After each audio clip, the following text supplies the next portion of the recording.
dan mengembirakan peserta didik. Yang menyenangkan ini memang sesuai dengan yang kita harapkan.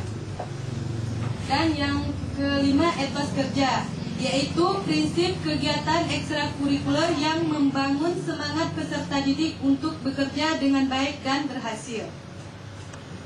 Lanjut. Nah, yang terakhir, kemanfaatan sosial, yaitu prinsip kegiatan ekstrakurikuler yang dilaksanakan untuk kepentingan masyarakat. Pengembangan, yaitu fungsi kegiatan ekstrakurikuler untuk mengembangkan kemampuan dan kreativitas peserta didik sesuai dengan potensi, bakat, dan minat mereka. 2. Sosial. Sosial yaitu fungsi kegiatan ekstrakurikuler untuk mengembangkan kemampuan dan rasa tanggung jawab sosial peserta didik. 3. Rekreatif, yaitu fungsi kegiatan ekstrakurikuler untuk mengembangkan suasana rileks, mengembirakan dan menyenangkan bagi peserta didik yang menunjang proses perkembangan. 4. Persiapan karir, yaitu fungsi kegiatan ekstrakurikuler untuk mengembangkan kesiapan karir peserta didik. Oke.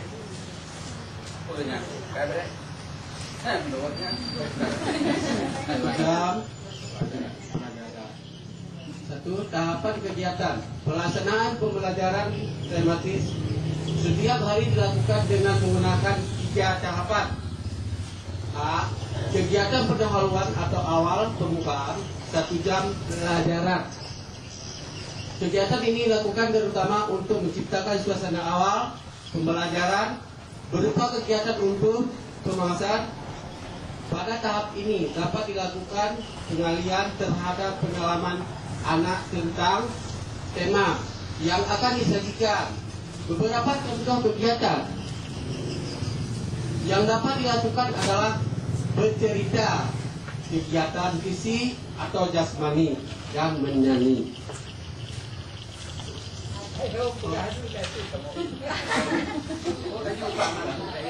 Kegiatan inti. 1. Tahapan kegiatan. B. Kegiatan inti. Dalam kegiatan inti difokuskan pada kegiatan-kegiatan yang berkaitan atau mengungkapkan hasil pembelajaran yang telah dilakukan. Mendongeng, membaca, mencerita dari buku pantomim, pesan-pesan moral, musik atau apresiasi musik. Contoh jadwal harian. 1. Pembukaan. Anak berkumpul bernyanyi sambil menari mengikuti irama musik. Inti. Kegiatan untuk pengembangan kemampuan membaca. Anak berkumpul bernyanyi sambil menari mengikuti irama musik. Nyanyi apa? Lalu dihubungkan dengan apa? Ya, potong bebek angsa boleh, tapi ada tak hubungan? Kegiatan untuk pengembangan dan kemampuan membaca. Itu membacanya ada tanda-tanda semua. Berarti kalau seandainya anak tersebut dia membaca, kita harus mengajar mana koma, mana titik, mana tanda seluruhnya. Maksud Bapak tadi, anak berkumpul bernyanyi sambil menari mengikuti irama musik disesuaikan dengan tema yang disampaikan. Kalau temanya 1, 2, 3, sayang semuanya. Begitu loh Pak. Kan begitu ya. Kegiatan untuk mengembangkan kemampuan menulis sudah saya jelaskan tadi. Ini yang ketiganya. Kegiatan untuk pengembangan kemampuan berhitung. Nah, bagi anak-anak ini harus kita ajarkan. Dia secara berhitungnya harus kita perkenalkan dulu angka. Seandainya anak tersebut tidak mengenal angka, apa yang kita ajarkan hitung. Ya.